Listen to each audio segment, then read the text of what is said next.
So praise the Lord then, everyone. It's so lovely to see some familiar names on this Zoom platform this early, rainy Saturday morning. I, for one, am so excited and so pleased that you've chosen this empowerment session to attend this morning on a topic area that is so important, so relevant, and so timely to the body of Christ right now. And also on a topic area that is it just means everything to me. I honor God right now for allowing us to come together in this way, though we still might be adjusting and adapting. But it's great to see so many people come out this morning. I extend greetings to our bishop and all those who serve alongside him, as well as our overseer and his family, and to everyone that is here, wherever you are, whatever you are doing, God bless you. I will be hoping to speak to you for about 40 to 45 minutes today. Let's see where we get to. Grab yourself a pen, a piece of paper, a drink, whatever you're doing, and let's get into it. This presentation probably won't involve discussion, but I'll take maybe one or two questions at the end for some clarification, providing that we have the time. I'm doing the IT by myself as well, so if you see me looking between two screens, then you know why. So this is something that I like to do when I'm delivering any form of training or working with adults about any kind of topic. Sometimes the information that I get from this is for me, but today it's for you. It's a bit of self-reflection. I acknowledge that everyone here, is in different places in regards to fitness, in terms of understanding various experiences and so on. So that being said, just have a look at the picture if you're on your laptop or a tablet and choose which blob, which picture, represents you today. It represents how you're feeling being in this session. So you might be the one that's at the top, you might be happy, excited, confident, and that's great. Or you might be the one that's hanging onto the tree at the bottom and you're quite nervous, you don't know what I'm going to say or what I'm going to deal with, and that's fine too. Of course, this is voluntary. I'm not with you at home, so if you don't want to do the activity, then that is fine too. But also, whilst you're doing that, maybe choose another blob that describes how much you already know about fitness and nutrition and exercise levels. Just have a think about that. And whatever you've chosen, just bear that in mind as we move throughout the session. And hopefully by the end of the session, unless you picked the one at the top, your position on this blob tree will move. I'll just give you a second to have a look, and then I'm going to change.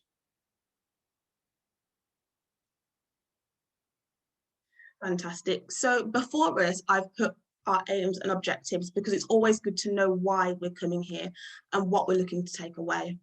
So today, what we're going to be looking at is quite practical in nature because it's about physical health. There are other phenomenal people to deal with spiritual health and spiritual well-being, and that's great. But I'm quite positive that a lot of what I'm going to say are things that you would have heard before, or you might already have, somewhat of an understanding about it. And that's great. And if that be you, then take what I say today and run with it. Use it as an encouragement to keep going and do more. But if you don't, then not to worry. I want you to take away that healthy living is for everybody, and even more so as we who proclaim that we are Christians, us being the light of the world, the example, ambassadors for Christ, and so on and so on. So my particular aim for you watching today, whether you watch this whether you're moving through the presentation now or later, my one aim is for you to have a really good handle, a really good hold on what it means to be healthy and how simple it can actually be, and that you don't have to fall down at the first hurdle. And I say that because we're actually living in a time where we need our health. We need our health to help us in this life, to meet the demands that happen every single day. We need to be helping ourselves where we can and not just leaving it to faith only, because faith without works is dead. Instead, I'm going to be encouraging you to just be more mindful of the bodies that God has given us and how blessed we are to have full functioning bodies and have the faculty of our being. But even as I sit before you this morning saying all these things, I'm not an expert, and a lot of what I'm going to say, if not all, are things that I'm still working on every single day, and I still have accountability for and things in place to help me, achieve these things. So I will just be sharing things that I've learned along the way that will help us to make informed decisions about how we live our lives. So it's always good to start with an introduction for those who aren't familiar with me or might not understand why I'm speaking about this today. I am Melissa Morrison. I am 27 years young. I am a trainee educational and child psychologist at the University of Birmingham. So I'm actually completing doctoral studies, and no, I cannot read your mind. So what does this mean? It means that I work with children and young people between the ages of 0 to 25, and I work to support them in the 4 main areas of need, and they are cognition and learning, speech, language and communication, physical and sensory, and social, emotional, mental health.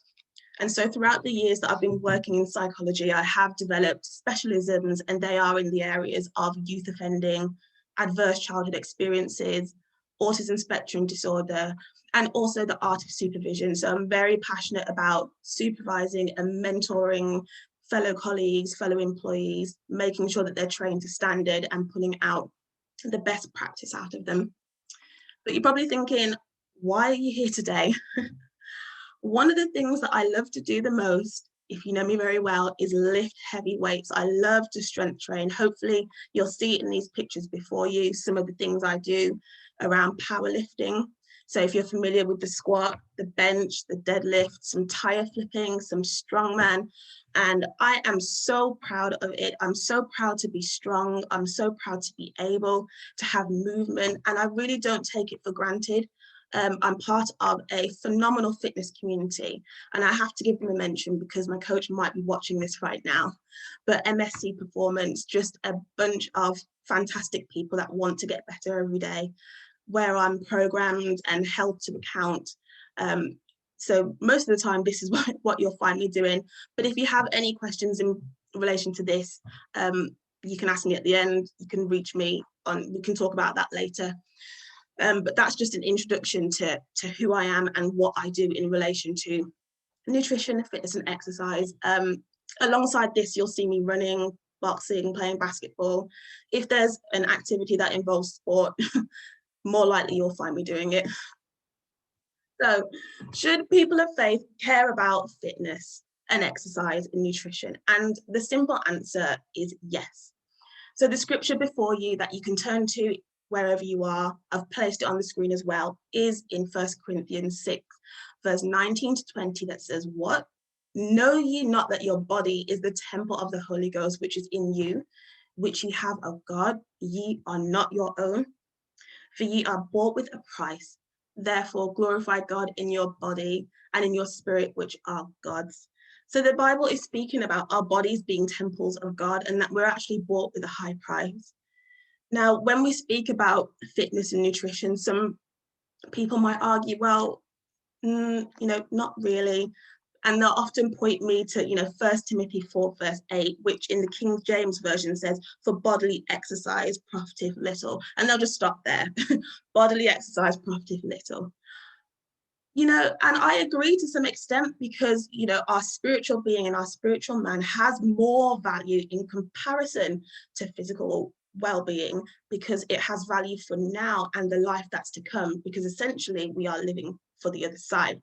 However, I do believe that the scripture isn't quite giving us the license to engage in just reckless living or doing whatever we want with our bodies. And also little or some, as you can see on the screen, doesn't translate to mean nothing.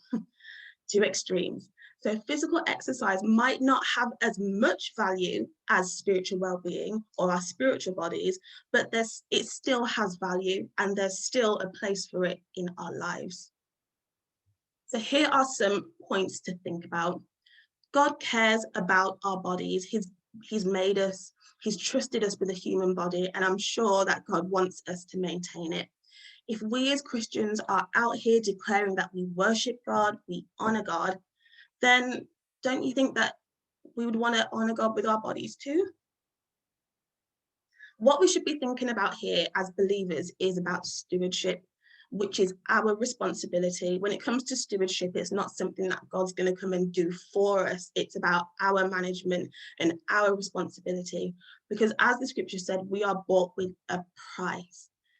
Sometimes when we think about stewardship, we think, oh, it means we've got to steward our money, we've got to steward our time, we've got to steward our resources. And sometimes we don't often think that it means to steward our bodies, our earthly temples too. So I'm encouraging you to start thinking about it in that way. And it's not about trying to get down to a certain size or trying to get skinny or trying to conform to some of the world's beauty standards, because we're all different and we've all been made by God to his handiwork. We have all been made differently. So I'm also encouraging you during this presentation to kind of lift your mind beyond fitness and exercise, meaning I gotta get skinny, because it's not really about that at all. Another point is about physical and mental stamina. So one of the reasons that we need to take care of ourselves is because we need energy with anything, whether you're working, whether you're training, whatever you're doing, you're going to need energy, and you don't want to be burning out. You don't want to be completely exhausted, after you've only walked one flight of stairs. You don't want to be dropping down. We need this kind of stamina to also stop us from getting sick early in life. Many of the examples that I love in the Bible, use that running analogy, use racing, pushing towards marks and prizes. And it's what I love is that it doesn't emphasize quick sprints and quick fixes, but it emphasizes about endurance and playing the long game, as my coach would say. It's about playing a long game. And if we're going to endure, we're going to need some kind of stamina. And we're also going to need that mental grit. One of the best benefits about exercise and being healthy and being conscious is how sharp your mind will become, which we need in work, in church, when we're communicating with people, and especially in this time in general when people's cognition is coming under attack. We really need our minds to be razor sharp. One thing that is, that we can't ignore is that being fit, being healthy, being conscious allows us to actually enjoy this life. Being Christians isn't about, doom and gloom. We're supposed to be here to enjoy the life that God has given us as well. And we can't enjoy that, if we've put ourselves on the back burner because how we've treated ourselves. But also quality of ministry. How you treat yourself, it really does show on the surface in terms of you being able to operate efficiently. I'm sure if you really think about it, we can all testify about knowing someone who hasn't been able to quite step up in an area, whether it be ministry, whether it be work, because of some health-related issue that they could have prevented earlier on. And also for our witness, what is the message that we are sending out there to the world? Sometimes we're not always going to be able to talk first and declare things that people watch, and people watch more closely than you think.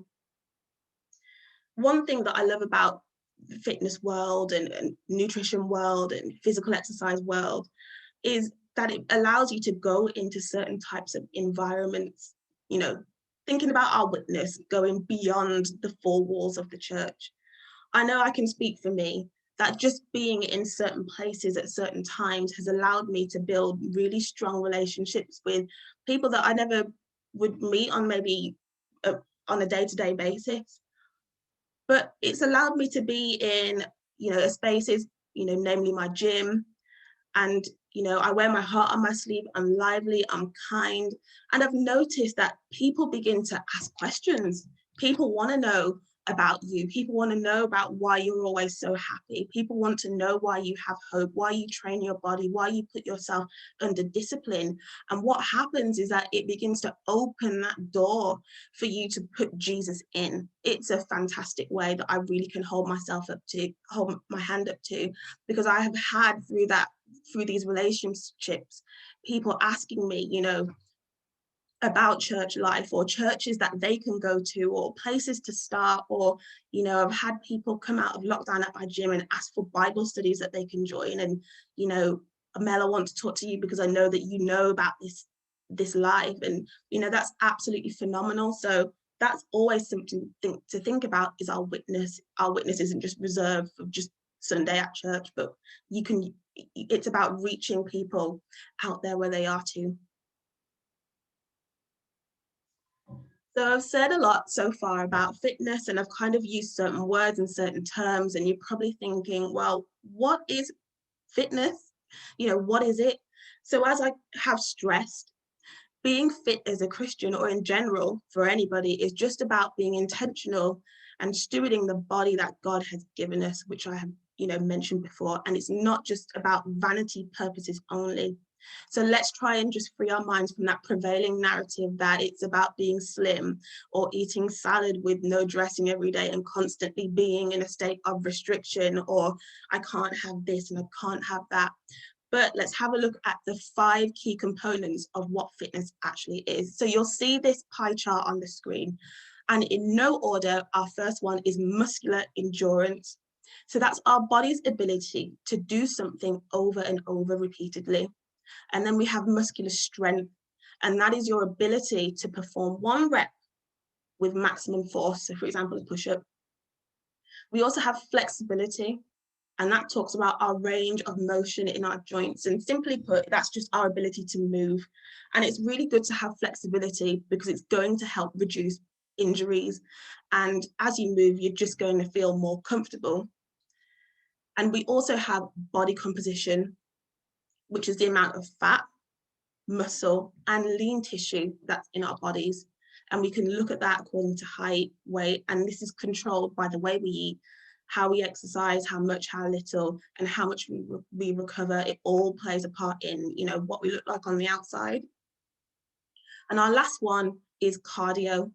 So any activity that teaches your heart to pump oxygen from the air into your body and around your body when you need it most. So this is the thing that's going to help you when you're running, jogging, swimming, whatever you're doing. When you're panting heavy during these times, it's because your body's just trying hard to get that oxygen around the rest of the body, and that's fine. It's not something that should be feared, but for the heart health, it's really good. And that's something that you should be conscious about, is teaching your body just to function well under demand. But what does it really mean to be fit though? So now that we've had a look at the pie chart here, you can see that being fit encompasses a range of elements. So it is a broad term, but when I think about fitness, it does translate into a good level of well-being, working towards goals, whatever they might mean to you. But for me, fitness isn't just one-sided, or it isn't just one thing. And so by this, I mean that, I can't just walk twice a week and declare that I'm fit. I can't just lift weights once a week and say that I'm fit. It encompasses traits of the 5 components that I've just spoken about, as well as balance, mobility, power. All these things play a role. And of course, there are individual differences that I take into account here, such as age, abilities, whether you sickness, but for the most part, this is what we're aiming for. And we're so blessed that we have the ability to achieve this, to help us in daily life. So back to basics. How do we meet the demands of daily life? What do I need to be thinking about? We're just living in a society that is oversaturated with information, that starting to look after yourself is just become confusing. And from what I have learned and from what I've understood and experienced, it's good to think about just tackling the basics. These are, before you, your basics. I have this on my mirror to make sure that I am doing these every day. I'm a bit of a nerd, that's why I own it. Some of the things fall through, and that's fine.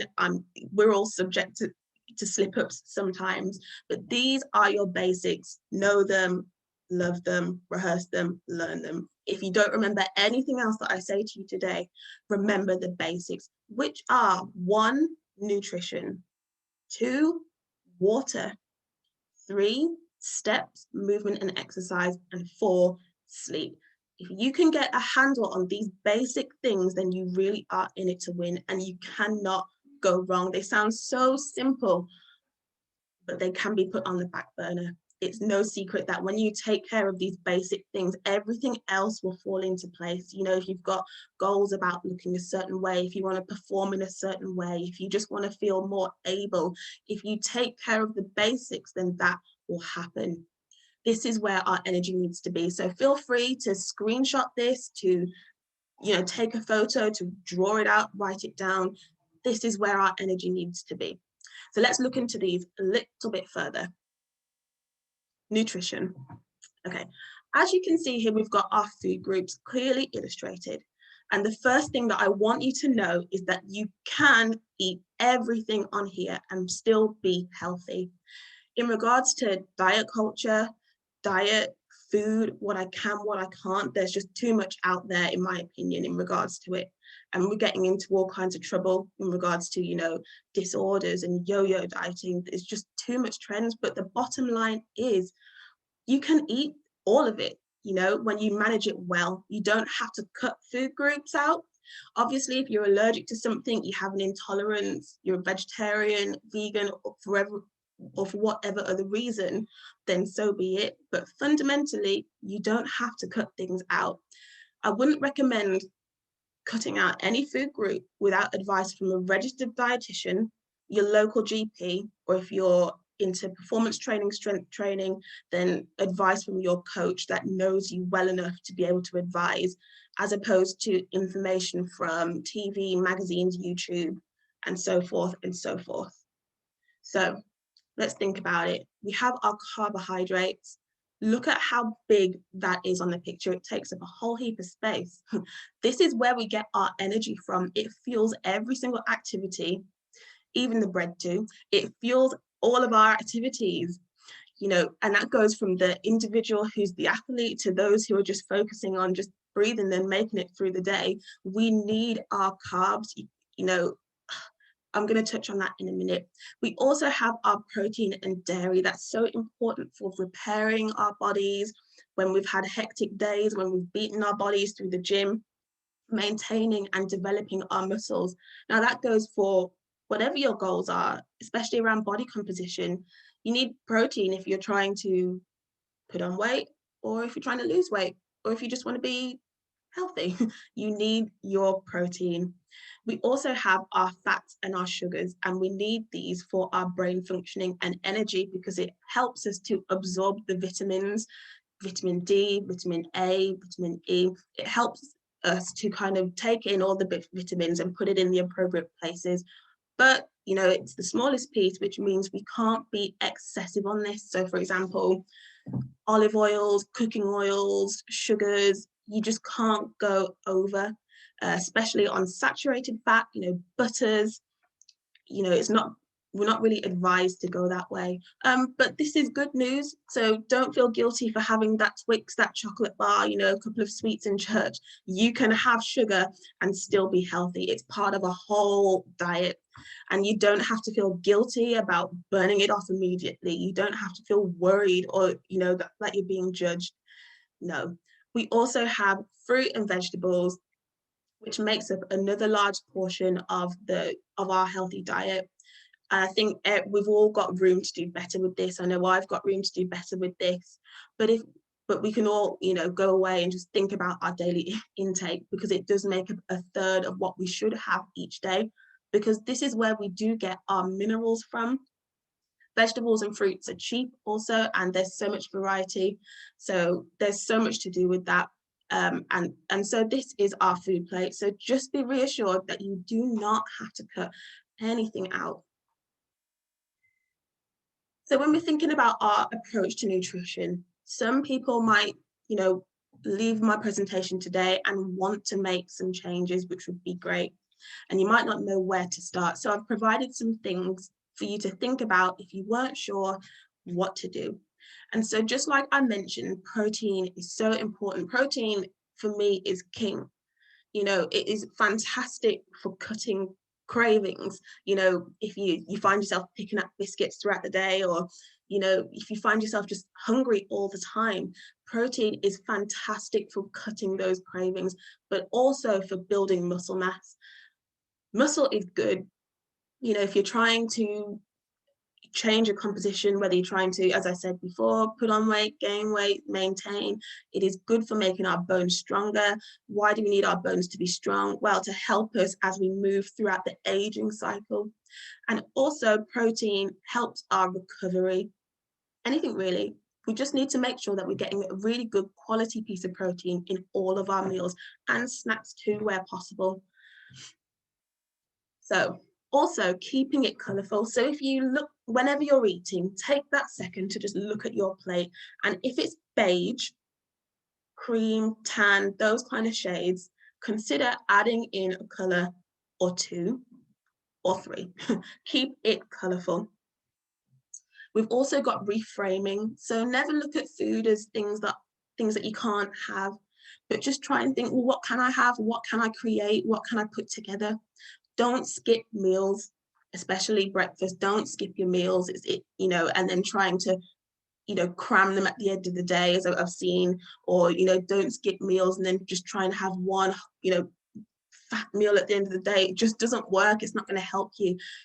Enjoy all your meals, balance them out. If you want to eat little and often, that's great too. But don't skip anything. It's not going to help you in the long run. But also be mindful about your portion control. Pay attention, pay attention to how much you're eating, what kind of food you're eating, how does that make you feel? Some of us can't handle massive meals. Some of us need to break them down, but that's for you to just, you to make that consideration. But pay attention to your portion control. Are you eating meals and having first plate, second plate, third plate, and then the big dish that you've got in your house? Consider these things. Take your vitamins. If you're deficient in something, see a doctor first, find out. Usually we're deficient in vitamin D. Now we've got Dr. Mike and Dr. Carol. I'm sure they would happily advise you on this area too. Cook your own food more often, just so that you're in control, just so you've got a handle on what to do. Sometimes you surprise yourself with some of the things that you can create, and they can still be nutritious and good for your body. And also limit, not remove. So as I was stressing before, you don't have to cut things out. You don't have to, stop eating chocolate or bread. You want a sandwich sometimes, eat it, that's fine. Don't remove things. Enjoy your food. Food is there to be enjoyed as much as it's nourishment to our bodies. Enjoy your food too. And also concentrate. Something that I've noticed in my journey is that there are a lot of people out there who try and put you off. Oh, you don't need to do it doesn't take all of that. It doesn't take all of this. Stop doing that. It's silly. It's not going to pay off. But concentrate and focus, invest in yourself, pay attention to what you do with your body and how you lead your life, and do it to the glory of God, and get yourself around like-minded people if that be the case. If you've constantly got people sowing in negativity, sowing seeds of discord, anything, I take that opportunity just to say, really do concentrate, focus. Okay, some nutrition myths. We all need to be eating the same. We don't, because different things work for different people, different times, different body responses, different height, weight, composition, muscle. Depends on what kind of job you're doing, whether you're sedentary. We don't all need to be eating off the same menu. That's absolutely fine. I've got to be skinny to be healthy. No, it's not about that. Not about that at all. This is about longevity of life. Body composition, it's just a reflection of what you are, feeding yourself, how you're recovering, someone who's, prioritizing all these things, good things, then it's obviously going to show on the outside, but skinny is never the goal. Good food versus bad food. So this is a question that comes up a lot. Bread is bad, vegetables are good. Chocolate is bad, crisps are good. we're always trying to weigh up which one's better and which one's not. And I would argue that there's no such thing as good food or bad food. It's just which one has more value, rather than this is the good section and this is the bad section. Which one has more value? Which one's going to help me? Which one's going to help me in the long run? Which is going to give me more energy? Which food's going to preserve my muscles? Just thinking about value at the time. And carbs are not bad. It doesn't matter what type of day, what time of day you are eating them. They are your energy. With carbs, the whole food versions are advised, so anything that's on the brown side, but it doesn't mean that you cannot eat, white bread, white rice, anything like that. That's for you to decide. That's a personal decision. But overall, eat, be happy. Checking on the time. Hopefully I'm doing all right for time. So number 2, steps, movement or exercise. So thinking about movement now. Daily recommended amount of steps is 10,000 at minimum. And one thing that I really loved about lockdown is how much more walking everybody was doing. Now, it probably is because we didn't really have much else to do.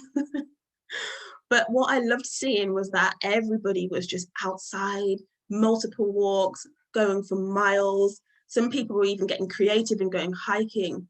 Families were going to the park. People were walking to the supermarkets, and I loved to see it. So that 10,000 is recommended. Now, if you don't move that much, 10,000 might actually sound like a lot, and that's fair. I'd say that you don't really need to focus on the number. If you've got like a tracker or an Apple Watch or something, that might help you out. But if you don't want to focus on the number, then that's fine.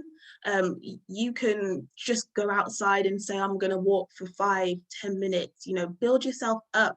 It's about finding something that you can sustain for long term, rather than quick fixes and quick sprinting and then trying to open the door and run 10 miles and then not being able to do it ever again. It's about building yourself up and being confident. So you might just set yourself a goal of, I'm going to walk for 30 minutes twice a week with my headphones in.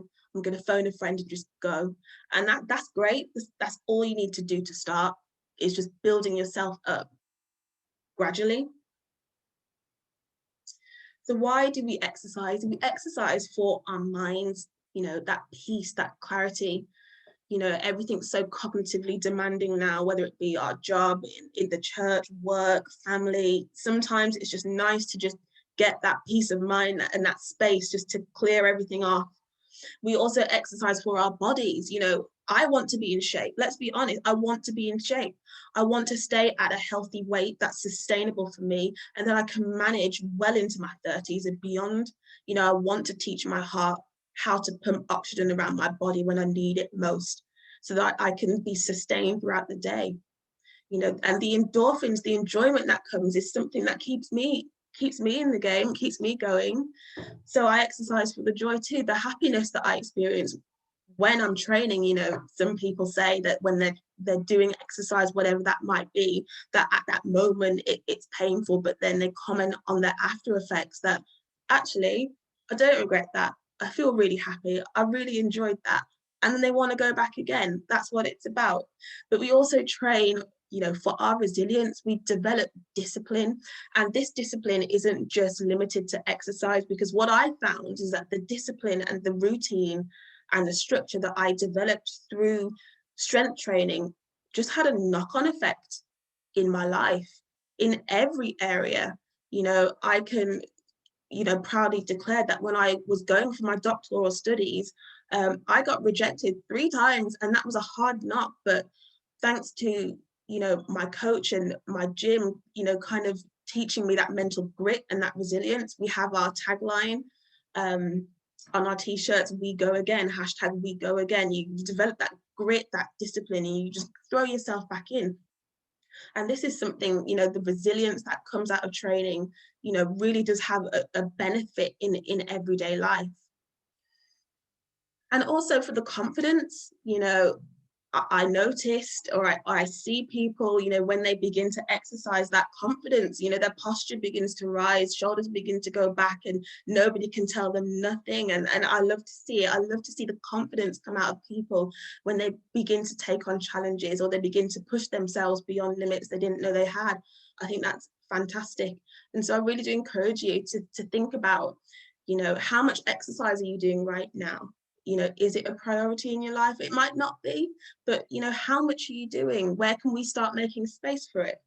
So let's have a look at some approaches. So explore your options, because you don't have to go to the gym. Lockdown definitely taught me that I didn't have to train at a gym. I mean, there are so many different alternatives. So find what works for you, whether that be home workouts, whether that be walking with a friend, whether that might mean, you know, taking up a sport from your youth. You know, when I was in university, when I was 19, it's a long time ago. When I was in university, I played basketball in my second year. I know Sister Anna Kay's on here, so she can testify.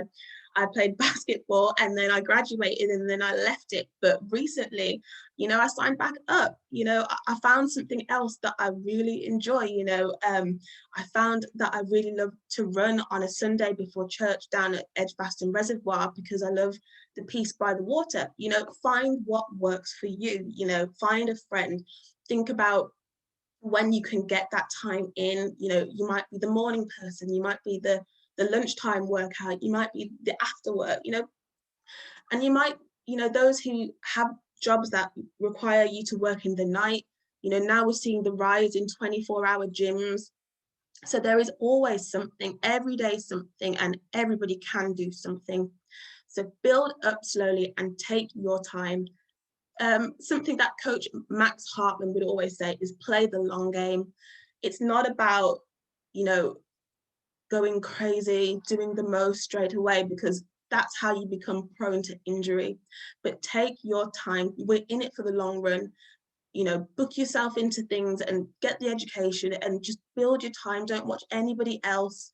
You know, don't compare yourself to anybody else. Take your time.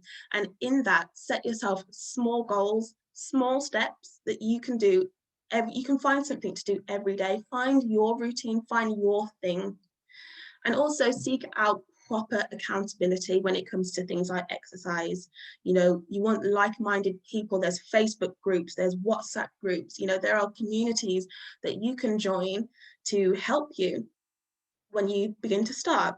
And also, you might want to consider investments. And what I mean by that is, you know, for those who maybe want to start going to the gym, or might want to start, you know, lifting weights or something like that, maybe think about investing in a couple of personal training sessions to show you the ropes, small group PT, show you how to do things safely. It's much better than, you know, winging it, in my opinion. And also, if you're not that comfortable training around other people, this might be a good option for you too. Sleep. So sleep is our superpower. This is something that I think as a nation we all struggle with. I know I struggle with it because my brain is just so lively. It's always thinking about something. It's always traveling off in places. But it is essential that we learn how to get good sleep. And I mean the kind of sleep where you're just completely out of it, rather than the rapid eye movement sleep. I'm taking a nap kind of sleep. You need that I'm out of it, completely gone kind of sleep. So adults need between 7 to 9 good hours of sleep, and even more for children, because their brains and their bodies, they're still developing. So they do actually need proper rest. And as we know, sleep is essential to life. It helps our recovery of the body and the mind, especially in the prefrontal cortex, which is up at the front, because that's what we've been using to think all day and to make decisions. And when we sleep, this is the only time when we can kind of put that at peace. You know, when we're sleep deprived, we're not going to be able to process information. You know, if you're doing all-nighters, if your sleep patterns out of sync, you're not going to be able to kind of, you know, have the attention, the concentration, or the productivity. You know, you're really going to burn out. You know, chronic exhaustion, chronic fatigue syndrome, it can be a really serious thing. So if you don't snooze, you will lose essentially. Research has actually shown that 36% of adults struggle to sleep, and 1 in 5 almost don't sleep every night. And it's usually, if you have a look at the bar chart here, women in between the ages of 45 to 54, but also 18 to 24 is pretty high. And I do think that there needs to be some more research in this area to figure out why, although I can kind of, I can use my mind right now to think about the certain lifestyles that people live at these ages, but that's pretty high. So overall, as a nation, we're pretty sleep deprived. If we stay up later, it's not always the case that we can just sleep longer the next day because of our circadian rhythms, our body clocks that are built in and that we've refined. So if I go to bed at 9, 10, 11 p.m., I can guarantee that I'll be up by 5, 6 because I've built my body to be set up that way. So if you do that, if you're just staying up late, you're just gonna end up with less sleep. And that's not what we want. So here are some recommendations to, think about that bedtime routine, because it is something that we do need to consider, in terms of performance, in terms of action, in terms of energy. Sleep is something that we do need to pay attention to. So I've put some recommendations on here. I know it's not everything. And if you do have some recommendations, you can put them into the chat box below, because I think we should share with each other what works. One thing I do want to plug is the Sleeping Saints podcast, which is new. It's actually been created by one of our brothers, Brother Jermaine Dallas, in the Wimbledon Assembly, I believe. And he's just created a really good podcast to help us wind down from the daily demands of life, which have been fantastic. I mean, I listened to 10 minutes and I can't tell you what the rest of it said because, I was clearly knocked out. But there are other things that you can do, such as, taking hot baths, reading, not going to bed from technology, which is a really important thing. So not, being on a screen, answering emails. I try very hard around that 9 o'clock mark to start bringing things down. Like I will always recommend within my profession, with young people that struggle with sleep, that they need that routine. 9 o'clock strikes, I'm gonna not reply to anyone on social media. I'm gonna come off my phone. I'm gonna, read a book. I'm gonna, whatever you need to do to just wind it back down. I'm not gonna eat, sugar and fizzy drinks before I sleep because I'm just going to be awake and I'm not going to be able to digest it well. So these are some recommendations that you can consider, with your sleeping patterns if you need to. And drinking more water. So drinking more water. Water is important for keeping us alive. Every part of our being requires water because we're constantly losing it through sweating, through urination, etc., etc. As it goes out, it's important for us to put it back in.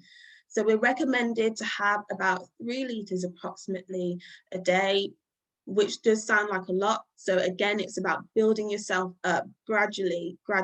And you might come at me with, I don't like water, it's tasteless. Yeah. But, there are things you could do. You can have sparkling water, you can have squash, you can jazz it up, put some fruit in there, some lemons, some cucumbers. There are so many options. We've just become so used to not having water because the selection is so high. But this is something that, you kind of have to practice. As you begin to train yourself to drink more water, you will find yourself craving it more. One thing I love to do, because I was always buying plastic bottles all the time, coins are adding up. I just bought myself a gallon of water jug from Amazon, and it's almost like my secret mission to get that gone by the end of the day. So that's a brilliant way for you to start thinking about it. Water is good on the budget. There's no added sugar. So, you can improve this by drinking water first thing in the morning, large bottles, always carrying one with you.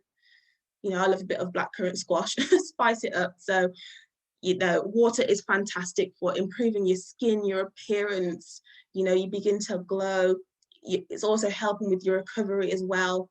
Your body, when you're not drinking enough water, your body is going to hold on to, bodily fluids, and then you start looking a bit bloated, and that's not what we want either.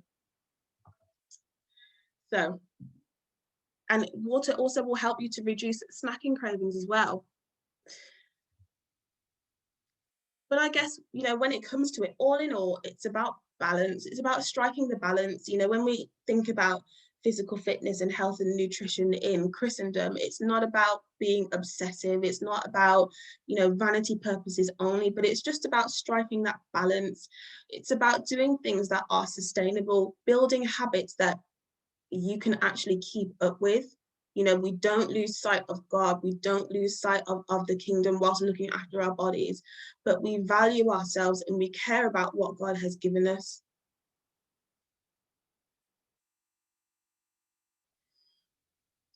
So if you just have a look at this, of course I was going to squeeze some psychology in here somewhere. So one of the theories that I really like is locus of control, and this was put together by Julian Rotter, who's an American psychologist who developed the theory of control, and it is encouraging us to think about the things that we can do, so internal locus of control, rather than things that we can't do, which is our external locus of control. So think about the things that we can do. We can, be mindful over our food. We can make good choices. We can, sign up to groups. And an external locus of control would be, I can't afford it. Lockdown meant that, I'm unfit and I don't know what to do. People don't want me to do it. Whatever's on the outside, but there are things that are in our control. And as long as we get a handle on those, we can be successful. I'm coming down now. So building healthy habits that will last a lifetime. So it's about making small swaps, one thing at a time. We don't need to go cold turkey and just slash out everything all at once, but just consider making small swaps, small adaptations, finding one thing at a time that we can improve. Set small goals. Is it going to be, I'm going to walk for 5 minutes? Is it going to be, I'm going to eat one more piece of fruit a day? Is it going to be, I'm going to find a friend that can go running with me, or set small goals and find the fun. Because if it's not fun, if it's not something that you enjoy spending your time doing, whether that, whatever that might be in the realm of personal well-being, you will not stick to it. There's no point of you signing up to insanity or going vegan if you don't enjoy it, because it just won't last, and we want it to last. The key word here is sustainable, and it's about playing the long game. Look beyond the external rewards, so don't always pay attention to your body composition.